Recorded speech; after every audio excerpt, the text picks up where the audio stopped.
He's an author. His book, well, his first book is The Naked Entrepreneur. The next book is the Future-Proofing Your Business.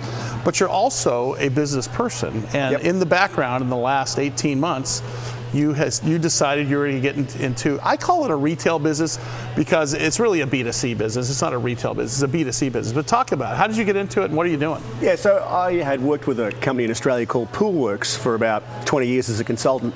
And these guys have a retail pool store and they have service vans that work out of the retail store as a hub and spoke type environment.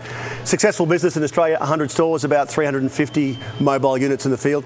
And a couple of years back, the founder and CEO said, I'm bringing the business to America, would you like to be part of the team? So I sit on the board in Australia and America, and I'm a shareholder in the business here in the US. We've been going for almost 2 years now. We've got 19 stores, about 89 vans in 6 different states across the country. Poolwerx is Pool, W-E-R-X, and but you brought it to the U.S. now. Yeah, it's going great. Yeah. So as an entrepreneur, so now you're seeing policy, regulation versus past versus present, and you talk about this stuff, every week on the show. Yeah. What's different for you guys, and as a small businessman, what are you looking at? Look, it is different here, but we did a lot of research before we came to America with this business. In fact, John, the founder, and I had been coming to the US for almost 20 years, looking at competition, checking the market out, looking at regulation, and of course that's changed over time. But we got serious about that research back in 2012, and so we had a good run up to an entry in 2015, and as a result we were far more prepared than most trying to enter the US. Let's take the business side of this thing, because you guys went on an acquisition trail. We did. And that's acquisition models are how Microsoft, Intel, Yahoo, Facebook bolster their balance sheets, because oftentimes you can go purchase a business using equity and all of a sudden all of their assets are on the bottom, and that it kind of feeds upon itself. It's called an M&A model. Yeah. For you guys, you're not publicly traded, you're privately held, so cash is king. When you go buy a company, you got to throw a little cash and give them a little equity, so on and so forth. Do you use the same sort of metrics that you use when you write about buying a business for folks buying individual businesses? In other words, not falling in love with the business, looking at the passion and the people to get profits and so on and so forth. Talk about that. Look, our acquisitions were strategic. We needed to get a footprint in different places across the Sun Belt.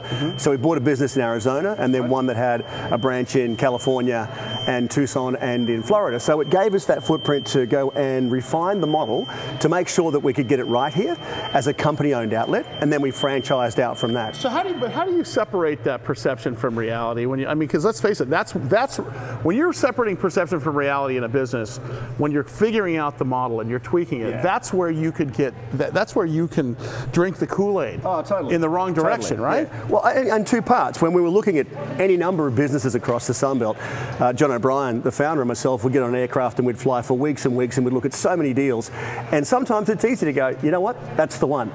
And it really wasn't. So we had to be really specific about the criteria we had with those acquisitions. And then once we got in, we had to be really honest with ourselves what was working and what needed adjustment.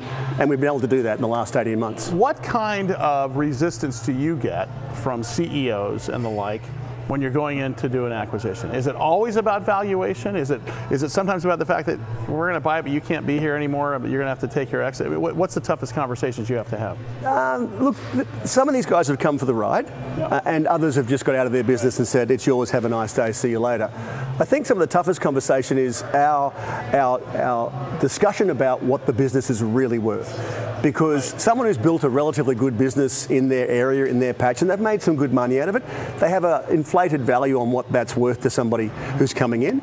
And some of those conversations get a little bit crunchy. But what is the business really worth, though? I mean, let's face it, you can take a look at a profit and loss and a balance sheet. Yeah. You can find out what earnings are, what revenue is, what expenses are, what can be cut, what can't be cut, where the fat is, and I'm assuming you have to look at audited financials to make sure somebody isn't flushing up the books. But at the end of the day, how do you, do you go 2 times top revenue? Do you take 3 times earnings? How do you? Is there a model? We're a little more than that for the right asset in the right location. So there's geography, there's the right asset that has a great reputation in the industry, and right now we're looking at a few of those in different places around the country where it brings a wave of people behind them. Because bear in mind, part of our model is to convert independents to join our brand. So as the industry sees us acquire good, well-known brands across the country, they go, what are these guys doing? We need to come across and talk to these guys, because I want to be part of that family and I don't want to get left behind in the rush.